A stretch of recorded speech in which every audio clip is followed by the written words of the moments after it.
The scream came first, sharp enough to slice through the morning. Ava ran toward the sound, her breath hitching as she saw smoke curling from the corner house. It was Mrs. Doyle's place, the woman who never waved back. Flames chewed at the curtains like living teeth. Ava grabbed the hose, but water sputtered weakly. A child's cry pierced again. She kicked the door open and stepped into choking heat. Inside, the hallway was a tunnel of fire. Wallpaper peeled in bright orange sheets. She pressed her sleeve over her mouth and pushed forward until she found the little boy curled behind a table. He clung to a stuffed rabbit, eyes wide with terror. Ava lifted him and ran, shielding his face as beams cracked above. They burst into daylight just as the roof caved in. Neighbors shouted, phones raised, recording everything. Later, the news called her a hero. The camera lights blinded her as microphones clustered like flies. "How does it feel to save a life?" someone asked. Ava smiled weakly. "He's safe. That's all that matters." But when she turned away, she noticed the phone screens replaying her face again and again, every angle, every breath frozen online. That night, the footage hit millions of views. Some praised her courage. Others questioned why she'd been there. A stranger's comment pinned to the top said, "That woman isn't Ava Doyle. I know that face. She died 2 years ago." Her stomach dropped. She clicked the profile. It was empty except for one photo, a grave marked Ava Doyle, 1997 to 2023. Same name, same face, same scar above the lip. By morning, messages flooded her inbox. "Who are you really? Why are you pretending to be her? You should have stayed buried." Ava stared at her reflection in the bathroom mirror. The scar burned under her skin like a brand. She whispered, "I'm alive. I'm real." But even her voice sounded uncertain. Outside, police cars slowed near her driveway. The reporters were back, asking questions she couldn't answer. A knock echoed through the door. "Miss Doyle? We need to speak with you." She looked again at her reflection, half hidden by steam, half visible, like two lives trying to exist in one body. The woman in the mirror seemed almost relieved to be seen. Ava reached toward the glass. Her fingertip met the reflections, and for a moment the mirror felt warm, pulsing like skin. Then a crack spread across the surface, thin as a whisper, running straight through her face. Her hand trembled. Outside, another knock. Louder this time. "Miss Doyle." Ava wiped the fog from the mirror, but her reflection didn't move. The woman inside smiled first. The next morning, the town buzzed like a hive. Every screen showed her face. News anchors called her the Phantom Hero. Ava couldn't step outside without cameras flashing. Even at the grocery store, people whispered and pointed. "That's her," someone murmured. "The one who shouldn't exist." She grabbed a loaf of bread and walked faster, but a hand caught her wrist. It was Officer Reed, calm eyes behind mirrored glasses. "Miss Doyle, come with me. There are questions about your identification." At the station, a man in a gray suit studied her from across the table. "Your fingerprints don't match the records," he said. "They match someone declared deceased 2 years ago." Ava's throat went dry. "There's been a mistake." The man slid a file toward her. Inside was a death certificate with her name, photo, and cause of death, house fire, March 2023. "I wasn't in that fire," she said softly. "I was away. I lost everything. But I lived." Her voice trembled as she spoke. Reed leaned forward.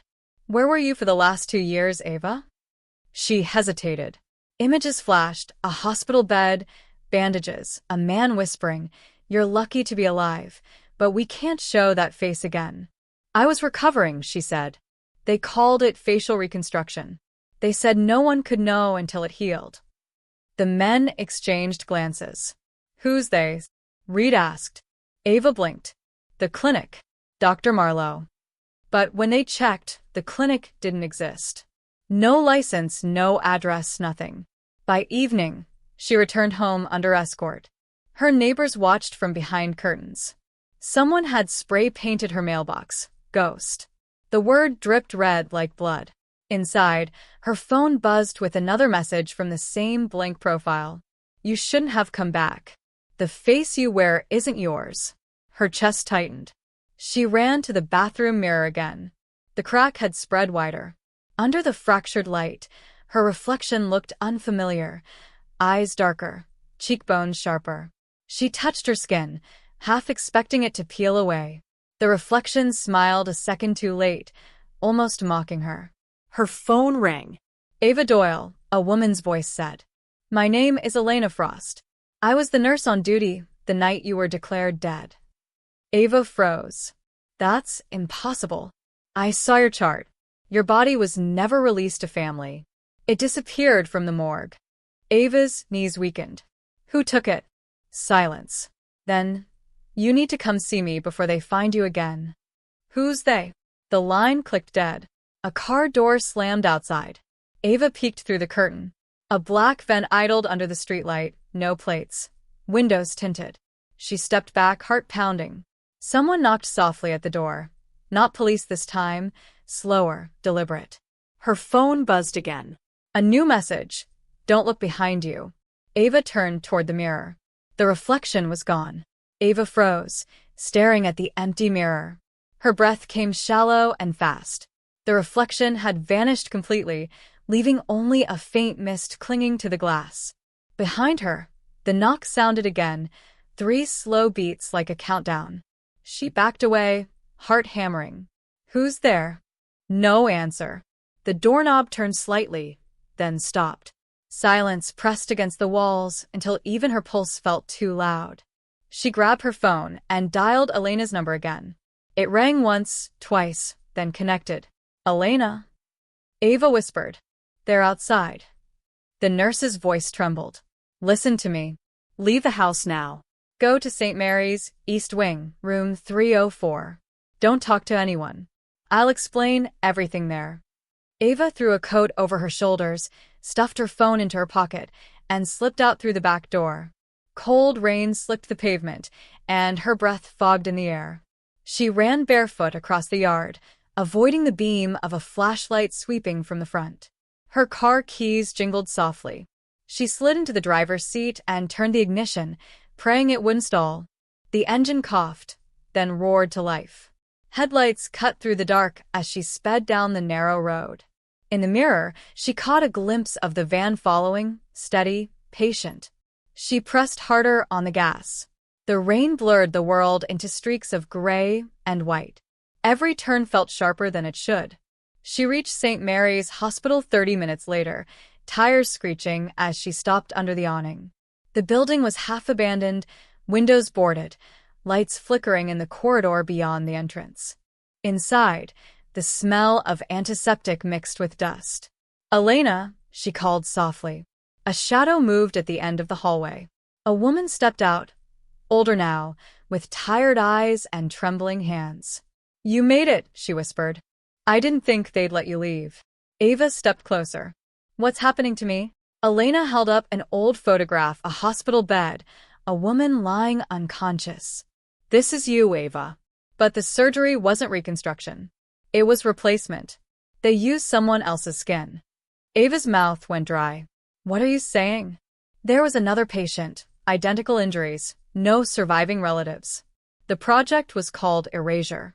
They wanted to prove identity could be rebuilt. When the other woman died, they gave you her face. Ava staggered back. Whose face is this? Before Elena could answer, a door burst open behind them. 2 men in surgical masks stepped out, their clothes sterile white. We told you to stay hidden, one said coldly. Now everyone will know what you are. Elena pushed Ava toward the emergency exit. Run. They sprinted down the corridor as alarms blared. Behind them, the men shouted orders. Ava shoved the exit door open and burst into the rain. Her bare feet slapped the concrete as she ran toward the parking lot lights. The van was waiting. Ava stopped dead, rain pouring over her face as the black van's headlights flared. The driver's door opened and a man stepped out, umbrella held low. It was Dr. Marlowe, the name she'd spoken at the station, the one they said didn't exist. He smiled faintly, voice calm beneath the storm. You should have stayed erased, Ava. She backed away. Why did you do this to me? He took a slow step forward. Because you were dying, and we needed someone who wouldn't be missed. You became the perfect test, a life reborn with another's face. Ava shook her head, tears mixing with the rain. You lied to me. You said I'd been in an accident. You said I'd heal. Marlowe's tone turned sharp. You did heal. Just not as yourself. He motioned toward the van. Come back with me. We'll fix the confusion. By erasing me again? His silence was answer enough. Elena appeared from behind a pillar, holding a small camera. It's over, Marlowe. I've recorded everything. The files, the surgeries, your erased patients, all of it. Marlowe's smile didn't falter. Do you really think anyone will believe a dead nurse and a stolen face? He lunged forward. The camera clattered to the ground as Elena fell back, shouting, "Run!" Ava grabbed the device and sprinted toward her car. Bullets cracked the night. One struck the mirror, shattering it across the dash. She ducked and slammed her foot on the gas, tires screaming through puddles. The van followed, its lights growing larger in the rearview until they filled the frame like a second sunrise.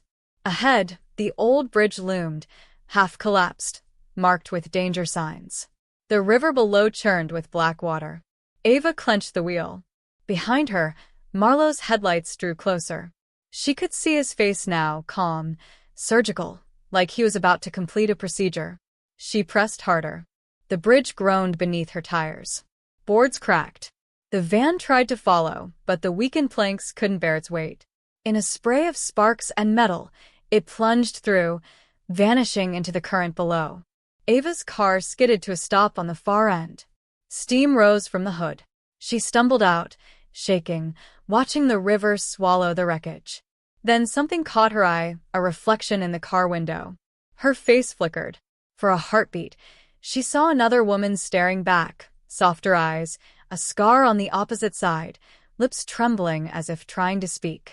Ava touched the glass. "Who are you?" The reflection whispered words she couldn't hear, then faded, leaving only her own image, or what was left of it. Sirens wailed in the distance. Elena's voice echoed faintly through the phone she still clutched. "Ava, you have to tell them. Show them everything."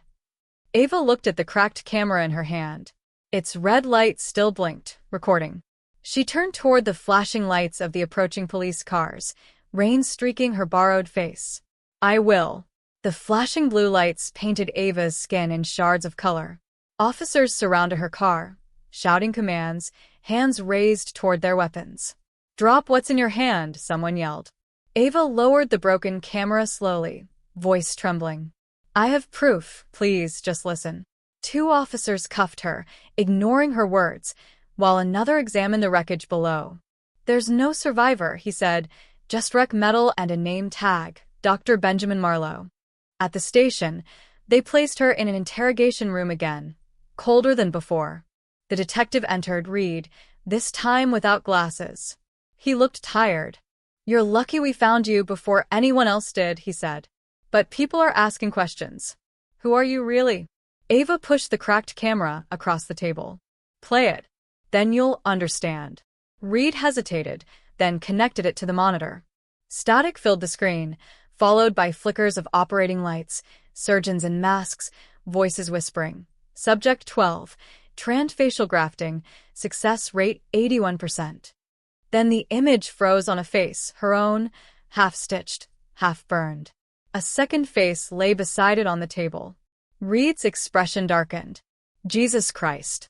That's what they did to me," Ava whispered. "They took someone else's face and gave it to me." He exhaled slowly. "This footage could destroy people. But if we release it, you'll never have peace. You'll be hunted by everyone who wants what you have, or to hide what you know." Ava looked down at her hands. "I don't even know who I am anymore." Reed leaned forward. "You're alive. That's enough for now." He left her alone with the monitor still glowing. On the screen, the recording replayed in a loop, her body on the table, her voice faint, murmuring in delirium. "Please don't erase me." Tears burned her eyes. She touched the image gently, then noticed a movement within the reflection on the monitor's glass. A woman's figure stood behind her, Faint, translucent, watching. Ava turned, heart pounding, but the room was empty. The figure remained on the screen, mouthing silent words. Ava squinted, reading the lips. My name was Evelyn Hart. The name hit her like a wound. She'd seen it before. On the missing patient report Elena had shown her earlier. Evelyn Hart, donor unknown, presumed dead. Ava whispered, Evelyn, is this your face? The monitor flickered, and for an instant, both faces overlapped, Ava's and Evelyn's, one fading into the other until only one remained. The door opened suddenly. Reed stood there, tense. We're moving you to protective custody. The story's spreading. Someone leaked the footage. Ava stood, her reflection lingering on the screen even after she'd turned away. 2 women, 1 life, neither fully gone. As they led her down the hallway, cameras flashed again, reporters shouting her name. She didn't know which name they were calling, Ava Doyle or Evelyn Hart, but every flash felt like another layer of truth peeling away. Ava sat alone in a motel room miles from the city, the hum of a broken neon sign flickering through the curtains. Every news channel played her story on repeat. The woman with 2 faces, the human experiment. Some called her miracle, others monster.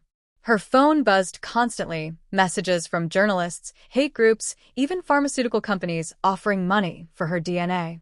She turned the screen face down. All she wanted was silence.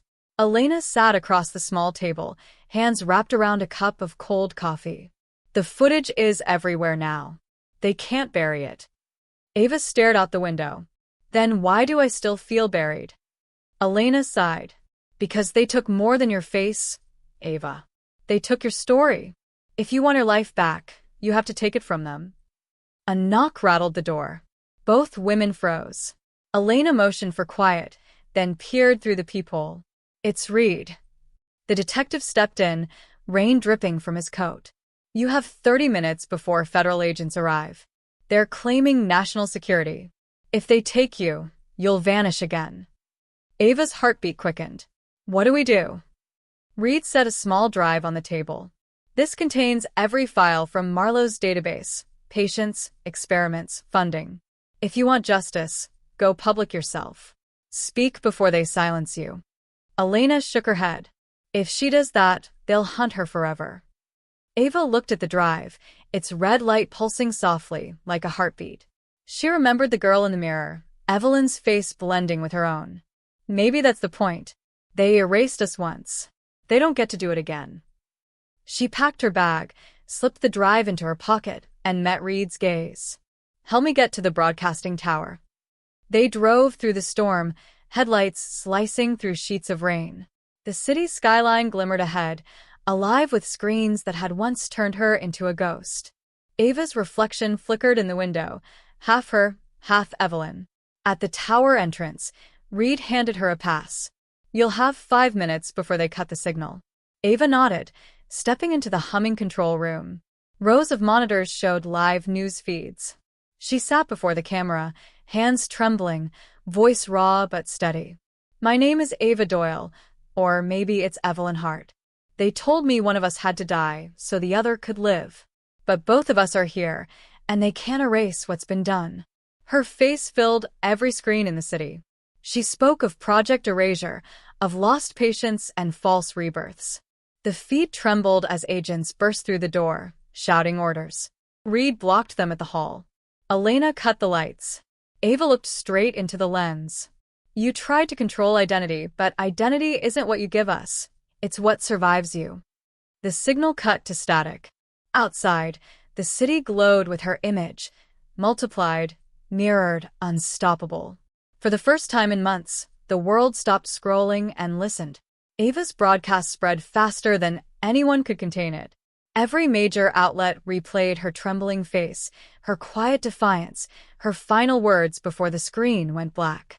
Overnight, the project's name, Erasure, became a symbol for everything broken about the idea of control.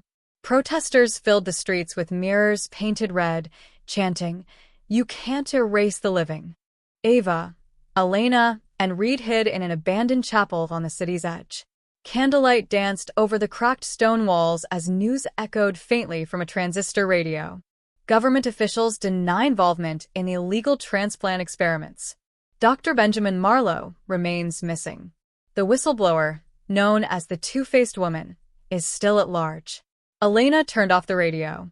They're hunting ghosts again. Ava leaned against the wall, exhausted. Maybe that's all I've ever been. Reed crouched beside her. You're not a ghost, Ava. You're proof. She looked down at her hands, one scarred, one smooth, and felt the two lives pulsing beneath her skin. Proof of what? That survival isn't about what's real, he said. It's about what refuses to die. Silence filled the chapel. Outside, thunder rumbled like a slow heartbeat. Ava's reflection shimmered faintly in a puddle on the floor. For a moment, she saw Evelyn again, softer, calmer, eyes filled with quiet gratitude. Elena followed her gaze. Do you see her too? Ava nodded. She's not gone. Just shared. From outside came the sound of approaching engines, black vans again, headlights sweeping across the stained glass. Reed drew his gun, but Ava placed her hand over his. No more running. He frowned. Ava. I started this by hiding, she said. I'll end it by being seen. She stepped outside into the rain, face lifted toward the flashing lights. Reporters, officers, agents, they all converged, shouting her name, cameras already live. Ava raised her hands, but didn't flinch. You wanted your story? She said, voice steady. Here's mine. Elena and Reed watched from the doorway as the crowd surrounded her. No one fired. No one dared. The rain softened into mist, and for a moment, the light caught her face in a way that made both women visible, Ava and Evelyn, layered like memory and echo. In that fleeting shimmer, she felt peace. The face that had been borrowed now belonged to both of them.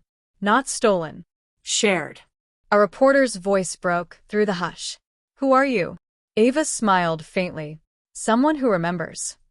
Cameras flashed, blinding, endless, but she didn't look away. The storm finally eased, leaving the sound of shutters, the rustle of rain, and the soft hum of truth spreading faster than fear.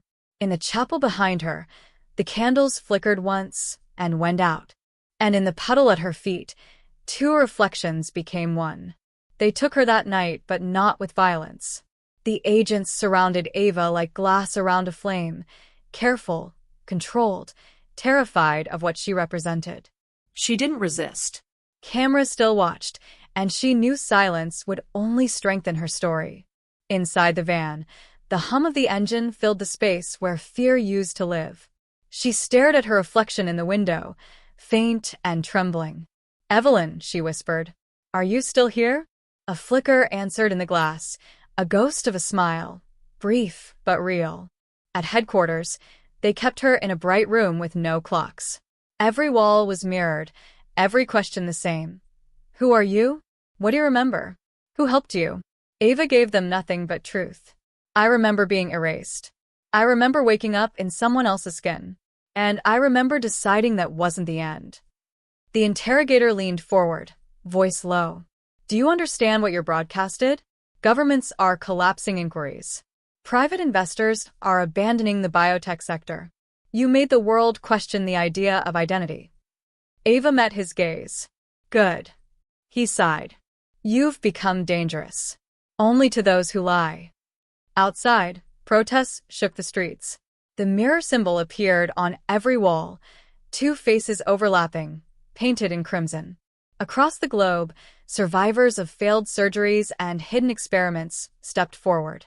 Project Erasure was no longer a secret, it was a movement. Days passed. Reed visited in secret, bruised and weary. They're releasing you, he said quietly. Too much attention. They can't hold the woman who proved she exists. Ava smiled faintly. They never held me. When she stepped outside, sunlight broke through the clouds for the first time in weeks. Elena waited by the gate, holding a small envelope. Before they burned the hospital records, I saved this. She handed it over. Inside was a photograph, two women side by side, faces different but eyes the same. On the back was written, Evelyn Hart, donor, Dreamer. never forgotten. Ava's throat tightened. She looked toward the sky. You're free now, she murmured. Elena touched her arm. So are you. That evening, they walked to the riverside where the old bridge had fallen. The current moved slow and heavy, carrying broken pieces of the past. Ava dropped the photograph into the water and watched it drift away. I used to hate my reflection, she said softly. Now I think it's just the proof that I lived twice. Reed stood beside her. What will you do now? She smiled at the fading horizon. Live a life that can't be erased. The wind lifted her hair as the city lights flickered across the water. Somewhere, on 1,000 screens, her face still glowed, half shadow, half light, the story of two women who refused to disappear. And as night settled, the last glimmer of Evelyn's reflection smiled back, peaceful at last.